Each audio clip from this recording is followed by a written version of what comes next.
राजा दशरथ के मुकुट का एक अनोखा राज। पहले कभी नहीं सुनी होगी ये कथा आपने। अयोध्या के राजा दशरथ एक बार भ्रमण करते हुए वन की ओर निकले। वहां राजा दशरथ की किसी बात से नाराज हो बाली ने उन्हें युद्ध के लिए चुनौती दी। राजा दशरथ की तीनों रानियों में से कैकई युद्ध कौशल एवं रथ चालन में पारंगत थीं। इसलिए अक्सर राजा दशरथ जब कभी कहीं भ्रमण के लिए जाते तो कैकई को भी अपने साथ ले जाते थे। इसलिए कई बार वो युद्ध में राजा दशरथ के साथ होती थीं। जब बाली एवं राजा दशरथ के मध्य भयंकर युद्ध चल रहा था, उस समय संयोगवश रानी कैकई भी उनके साथ थीं। युद्ध में बाली राजा दशरथ पर भारी पड़ने लगा। वो इसलिए क्योंकि बाली को ये वरदान प्राप्त था कि उसकी दृष्टि यदि किसी पर भी पड़ जाए तो उसकी आधी शक्ति बाली को प्राप्त हो जाती थी। अतः ये तो निश्चित था कि उन दोनों के युद्ध में हार राजा दशरथ की ही होगी। राजा दशरथ के युद्ध हारने पर बाली ने उनके सामने एक शर्त रखी कि या तो वे अपनी पत्नी कैकई को वहां छोड़ जाएं या रघुकुल की शान अपना मुकुट छोड़ जाएं।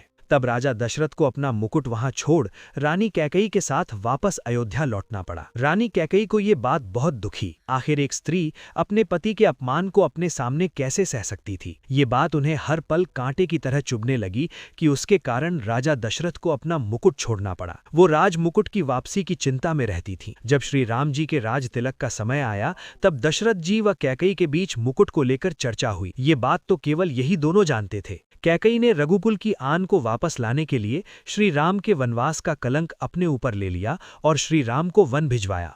उन्होंने श्री राम से कहा भी था कि बाली से मुकुट वापस लेकर आना है। श्री राम जी ने जब बाली को मारकर घायल कर दिया, उसके बाद उनका बाली के साथ संवाद होने लगा। प्रभु ने अपना परिचय देकर बाली से अपने कुल की शान मुकुट के बारे में पूछा। तब बाली ने बताया कि रावण को उसने बंदी बनाया था और जब रावण भागा तो साथ में छल से वो मुकुट भी लेकर भाग गया। प्रभु, मेरे पुत्र को सेवा में ले लें, वो अपने प्राणों की बाजी लगाकर भी आपका मुकुट लेकर आएगा। जब अंगद श्री राम जी के दूत बनकर रावण की सभा में गए, वहां उन्होंने सभा में अपने पैर जमा दिए और उपस्थित वीरों को अपना पैर हिलाकर दिखाने की चुनौती दे दी। रावण के महल के सभी योद्धा ने अपनी पूरी ताकत अंगद के पैर को हिलाने में लगाई, परंतु कोई भी योद्धा सफल नहीं हो पाया। जब रावण के सभा के सारे योद्धा अंगद के पैर को हिला ना पाए तो स्वयं रावण अंगद के पास पहुंचा और उसके पैर को हिलाने के लिए जैसे ही झुका, उसके सर से वो मुकुट गिर गया। अंगद वो मुकुट लेकर वापस श्री राम के पास चले आए।